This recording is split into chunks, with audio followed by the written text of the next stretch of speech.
All right, so welcome back to the channel. I've had a few questions about what this channel is actually going to be about, and it's going to range, in topics in general. The majority of it is just to hopefully provide anybody, even if it's just one person out there, assistance in transitioning. I know I struggled for quite a few months of how I was going to be able to actually do this after having done missions as a medic for 20 years. It was rough, man. That's I think the best way that I can word it is that it was pretty rough transition for a while there. I was kind of flailing about. I just felt like I was swimming in this big giant ocean. Didn't know what to do, didn't know how to move forward. Because it's a hard thing to transition. That we have SFL TAP and all these other wonderful transition programs to get you into the job force, the workforce, any job that's out there, and transitioning back to those jobs, but not really, a mental transition for your day-to-day life. I mean, the workforce, that's great. By all means, there's a lot of stuff there for resume building, interviewing, and setting those things up, trying to look at your overall budget of how you plan to live afterwards. A lot of great features there. Not a lot of training elsewhere though, for the other fields that you're now going to be facing, your weekends, Yeah, in the military, you're like, yep, it's a weekend. I don't have to go in. I can do all the stuff I wasn't able to get to during the week. Maybe that's the same type of trend that you're going to be facing in the job that you're in. Don't know. For me, I kind of personally, I know that I really, really struggled with trying to not have to have a 100% different mindset. So with this, we'll do all sorts of things, unboxing, baking, just talking through some stuff, and even trying to help some folks transition that mindset and equate it over to what you're doing now. If you're going to be stay at home, if you are truly retired and you're not working again, or you now are transitioning to a primary caregiver to allow your spouse or significant other to go into the workforce or stay in the workforce, there's some transition that can be done there. It's changing the mindset and changing the definitely the mindset that we have, and changing the culture that we've been exposed to, but we don't have to change it 100%. So like, we just got back from doing our errands, right? So like, when we go to leave, I go through kind of like my checklist. I do my PCCs and PCIs before we go to leave. I make sure I have our waters, any sort of snacks if we're going to be gone in an extended period of time. I get downstairs to where we have our vehicles parked, and I'll walk around. I'll look at the vehicle as I'm walking up to it. I'm checking tires. I'm looking for leaks. I'm looking for damage. All the same stuff that we would do in the military. Right? And it's all just ingrained in our head, because we do it for so long and for so many times, even if you don't deploy and you go to the motor pool every Monday, you're doing the same thing. It's ingrained in your head. A lot of times we will do these things even with our own POVs and not even realize it.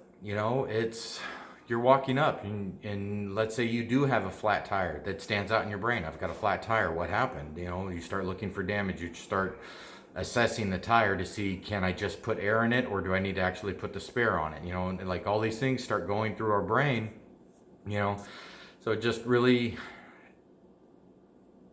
I guess, trying to point these things out, because we do it. It's not even second nature. It's actually somewhere between first nature and second nature. It's just that subconscious nature that we start doing these things, and not even realizing it.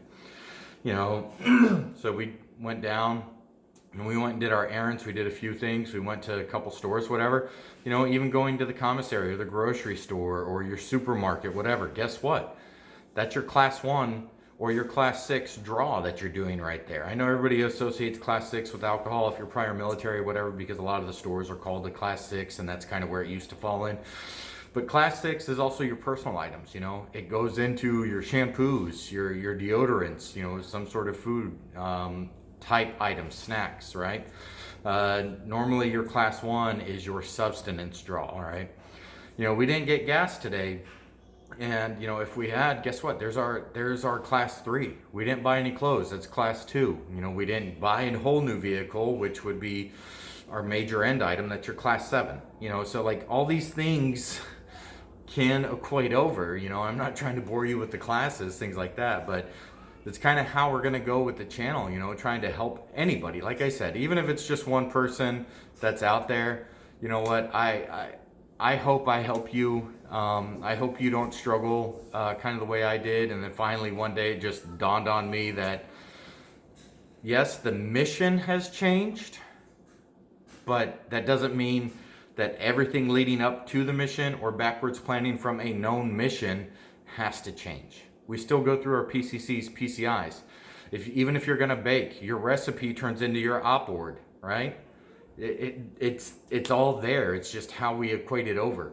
You know, if you have appointments, if you have events you have to attend, even if you're working, like if you're working and you know you have to be at work at 7:30, normally you back plan from there. You're like, I already know traffic's going to take me. So in this region, in the national capital region currently, you know, it takes like 2 hours to get anywhere.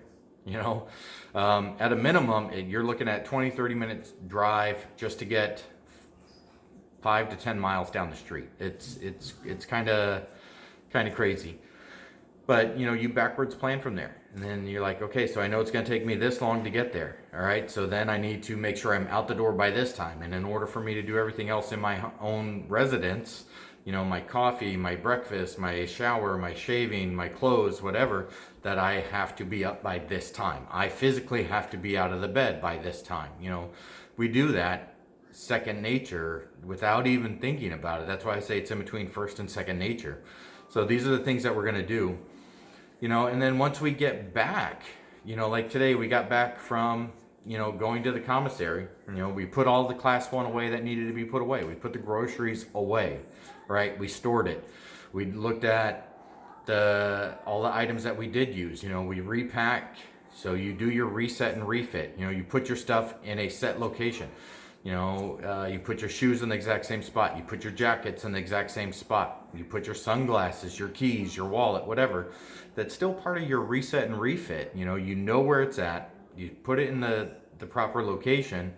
This way, you know, if you have to get out the door, again, 1, you know where they are, but 2, if you have to get out the door in a extreme quickness type manner, you can just reach for them, grab them, and get out the door.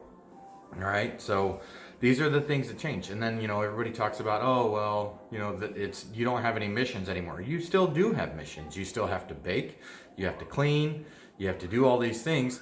Now, sometimes you know, I'm not trying to diminish anything by any means. There are going to be days, you know, especially if you have kids, if it's just you, whatever, there are going to be days where, you know what, just getting out of bed is going to be your victory. And that's okay, man. That is okay. You know, just surviving for that day until you can get to the next day. Sometimes that's what it takes. It's okay. I promise. The laundry is going to be there. It's not going to go anywhere. All right. And if it does decide to walk on its own, you better call somebody, because somebody's going to want to come and do some scientific research on it. So, you know, if you're going from day to day, like, man, I can't, hey, just surviving until you have the mental energy, the physical energy to do it, that's good. You made it, you know. I've got the 2 toddlers where some days the laundry will stay in the dryer for 2 days just because I forgot about it. I don't have that mental energy to deal with matching 10 million socks that have turned into gloves and other toys and things. You know, sometimes just throwing the socks in the drawer is the amount of energy that I can get to. but they're there, you know, they're clean. All the clothes are clean. It's just those small victories daily is what, you know, really need to look forward to. And it's all right. You know, I have learned that it is okay. Getting up, getting a coffee, you know, that may be my only win for the day. You know, the rest of the day, I may feel like I've not accomplished anything. I've not done X, Y, or Z. But looking back at the end of the day, I'm like, I'm still here. Kiddos are still good. They're fed, they're clothed. We're still where we are, and we're okay. So today wasn't that bad. You know, there are good days, and then there are not so good days. Okay, what we need to do is to definitely monitor and gauge our reactions with how we respond to those. And we shouldn't respond, let me rephrase that, sorry. We shouldn't just immediately react to things.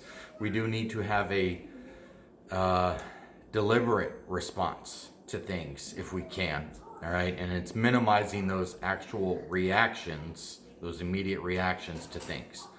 So, but it's just about trying to get kind of went on a little tangent there, but trying to equate the military mindset and the military planning process over to, you know, a different type of mission set. You know, if you really want to, I'm sure we could do MDMP on anything that we do outside of the military. You know, MDMP is military decision making process. You know, and they have